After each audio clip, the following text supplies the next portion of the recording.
Hi guys, follow me on Instagram to never ever miss any of my crazy updates.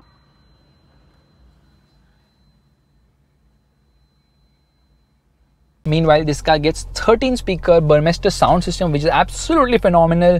It gets 590 watt surround sound. Let's quickly listen to an audio right away.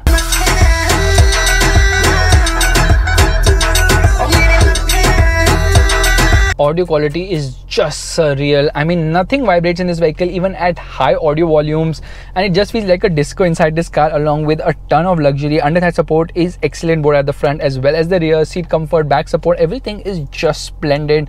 These seats offer so much comfort. It is just epic. So as you can see, Mercedes has done a fab job with the interior of the vehicle, although they missed out on certain things, along with the fact that there are no cup holders in the center. They're only there on the door pads.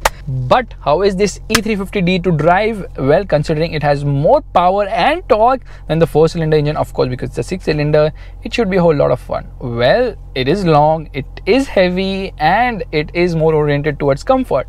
Let's get driving right away.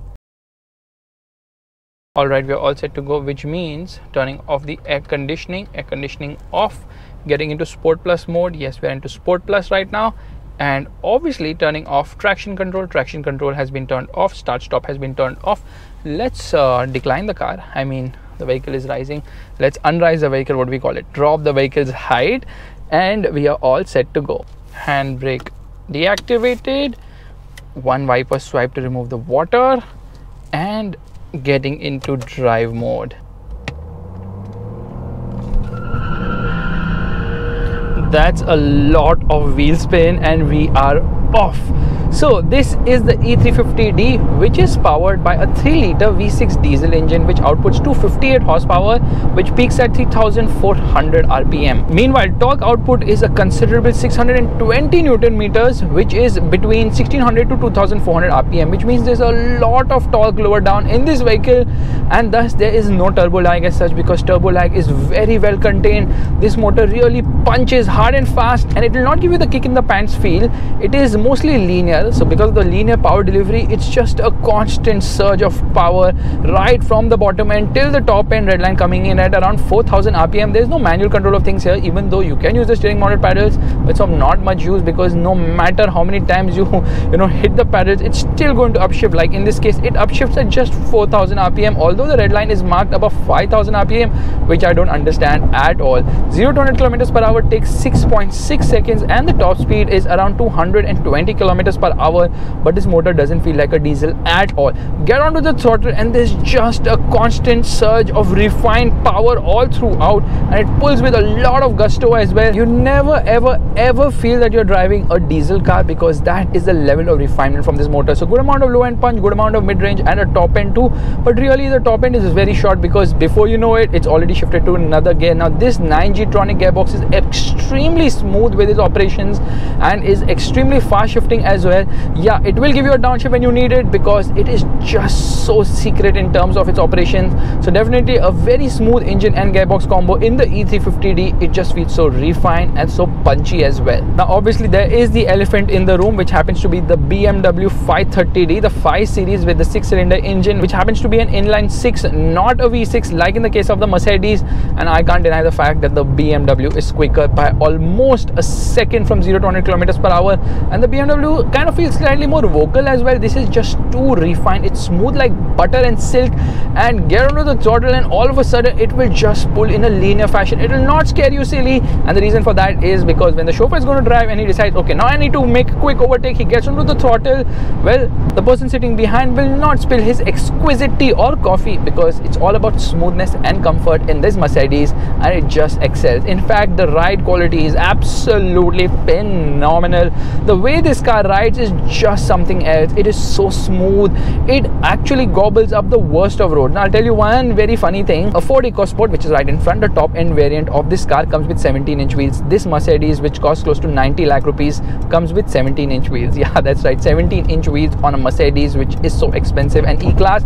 Doesn't make sense, right? Well, they have gone for smaller tires and of course higher profile, 55 in this case, for a better ride quality, and it has worked wonders because of the bigger sidewall, because the ride quality is absolutely smashingly awesome. It glides over the worst of road. Now in comfort mode, it is very soft, which gives it a sort of a wafting feel, but that setting should only be used in the city, because out on the highway, you know, it tends to move around just too much. You feel the floatiness, and that's not the best thing to happen. That is where the Sport and Sport Plus modes come into picture, because get into either of these modes and you realize that the suspension firms up and gives it a terrific ride at high speeds as well. To be honest, you know, the comfort mode is for lower speeds, or rather in the city, and the Sport and Sport Plus modes are for the highway, and there are 5 modes on offer. There's Eco, which conserves fuel, and there's a stop start system as well, which I recommend turning off all the time. And then there's Comfort, there's Sport, there's Sport Plus, and there's Individual, wherein you can tweak multiple parameters. Now this gets an air suspension, and because of the air suspension, the ride quality is just so cushiony. It is just phenomenal, and at high speeds in Sport Plus mode, it remains glued to the road. Now the steering feel isn't much in comfort mode, but the steering is light at lower speeds. But get into Sport Plus mode and you realize that the steering does offer good amount of feel and feedback at high speeds as well. The thrust from this motor, it makes you smile, but it doesn't make you realize what's happening, because the overall insulation in the cabin is just something worth appreciating. It is just so smooth, so refined, so comfortable, and so silent as well. Look, I get on the throttle and there is just a relentless surge. The gearbox also goes about doing its business so quickly. You never ever feel that you're driving this car. It just feels like autopilot. That is a level of smoothness Mercedes has achieved with this vehicle. That is just phenomenal. Power is channeled to the rear wheels, of course, and because the tires grip isn't that great, then you know it kind of feels twitchy, especially with the traction control off. And if you feel adventurous, you can get hard onto the throttle with the traction off and make quick turns, and then probably even do a 360-degree. Yes, there's a lot of torque on the rear wheels. It loves to spin the rear wheels as well, and gives you a lot of fun characteristics too, because the tires screech a lot even under heavy acceleration, and when you want to do a sort of drift, this car will support you. That is how much the rear wheels spin. Yeah, and it does screech a lot. But performance, I mean, I'm in love with the performance. I know it's not as fast as the BMW 530d, but still it feels more than enough. The wheelbase is massive. It's 3 meters. The wheelbase is 3 meters, which means that this is a real long wheelbase vehicle, which gives it great stability at high speeds. But this car doesn't feel that sure-footed around corners. It's not a car to push through corners, although yeah, if you take it easy, it glides through the corners. But get hard onto the throttle through the corners and give heavy steering inputs, it will just not respond, because there's a lot of body movement, and body control, although decent, isn't the best. So body roll is expected, obviously, because of the length of this vehicle and of course the weight as well. Brakes on this vehicle also offer sure-footed stopping power. You can't feel any of the weight or the softness when getting heavy on the brakes, because everything is so well calibrated on this Mercedes, expectedly. Now this car costs rupees 87 lakhs. That's a lot of money, and there are 4 variants on offer. Now obviously there is the E200 petrol, there's the E220 diesel, which costs rupees 15 lakhs less than this one. The E200 petrol costs rupees 69 lakhs again on road Mumbai, and obviously the top of the line variant happens to be the E63 AMG, which costs double, yeah, around 1.8 crores. But that car doesn't feel like an E-Class in any way, because the performance is just something else. Revving the motor, and we are off, and it launches like an absolute beast. Revving the motor, race start, release brake to, oh my goodness, it's like a wheelie off the line. That's how punchy this motor is. Absolute madness of an engine. Race start, and here we go again. In fact, 0 to 100 kilometers per hour timing is faster than even the AMG GTI. I have no words to describe how good this motor is. I mean, here we go. Downshift, oh my lord, kick in the pants feel. The handling, everything is like level 100x on the E63. But let's talk about the E-Class. Now, does it make sense to put 87 lakhs on a Mercedes E-Class, considering some creature comforts are missing, like the rear seat, although very comfortable and very spacious, could have done with slightly more features. And I am missing the ventilated seats, I'm missing massage seats, I'm missing a remote control at the rear, I'm missing screens at the rear as well, and then this instrument cluster misses out on a full digital display as well. So yes, certain things could have been better, but do you know that this car is exclusively made for the Indian market? Yes, the right-hand drive version of the Mercedes E-Class long wheelbase is only sold in the Indian market, and Mercedes had to do a lot of hard work to get it here, because otherwise there's a lot of demand for the left-hand drive version of the E-Class with the long wheelbase. But India is the only market in the world where the right-hand drive market actually gets the long wheelbase, known as the V213. The regular wheelbase is known as the W213. By the way, the Mercedes E63 AMG is based on the W213, not on the V213. The fuel efficiency of this vehicle is around 8 to 10 kilometers per liter, which is respectable considering the size of this car as well as the performance on offer. So overall, I would say that this E-Class is a great performer, but honestly, this is more about being chauffeur driven than being on the driver's seat. And if that is the case, the E220d makes a lot of sense. Yes, it misses out on a lot of features, especially the air suspension, and the air suspension does bring in a lot to the E-Class. Now, because of the long wheelbase, there's a lot of chance of this car scraping its underbelly on a speed breaker, but Mercedes-Benz has given it a button. When you press that button, the ride height increases by 15 mm. The regular ground clearance of this car is 120 mm, which honestly isn't enough, because when you want to increase the ride height, it takes its own sweet time. So it's not like that you can go to a speed breaker and wait for some time and be like, okay, now let me increase the ride height of this vehicle, but you still have to take the vehicle in an angle, because the ground clearance and the long wheelbase means that it has a big chance of scraping its underbelly, and when it does that, it kind of aches your heart. That is the situation. But that said, this E-Class is not really a rival to the BMW 5 Series, because the 5 Series is not about comfort as much as it's about dynamics. This car is not about dynamics as much as it is for comfort, and Mercedes did play the gamble of launching the long wheelbase version of the E-Class in the Indian market.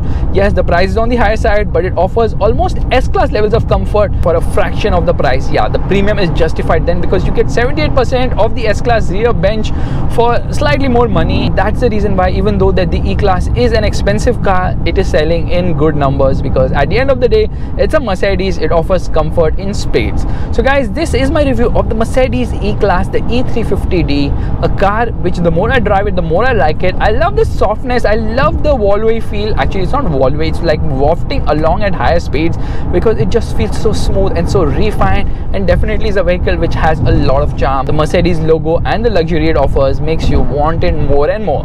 So if you like this video, you know what you have to do. Give it the thumbs up, that's a like button, and I have my butler here who's just staring at me wondering what am I doing. Meanwhile, there is Annabelle who's stolen my Mercedes cap. If you could give it back to me, that would be nice. You have to remove the toy.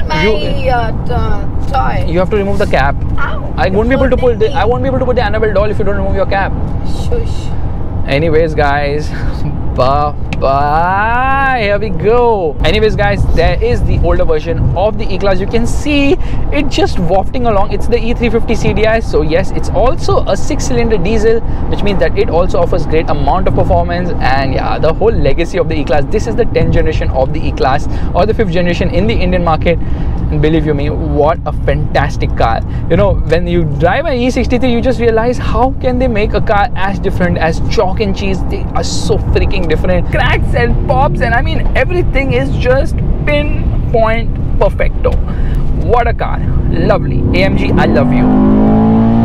And I love you even more when I reach the red line. And I can keep going on and on and on and on talking about the E-Class. It is one of my favorite cars in the world, because the E63 is my favorite car, rather the C63, because the C63 AMG is just so much more dynamic than the E63.